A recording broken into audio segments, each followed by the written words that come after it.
បងឲ្យចង់បានទេ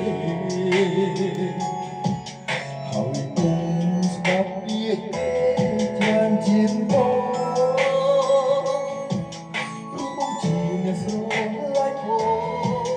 បងក៏ដឹងគ្រប់យ៉ាងពីស្នួនចាំក្នុងលាវពុកអីមិនបាក់បន្តិចណាស់គ្មានមូលដោយអូនគ្មានអ្នកធ្វើគេចាំមើលយ៉ាងណាជុំទីបីម្នាក់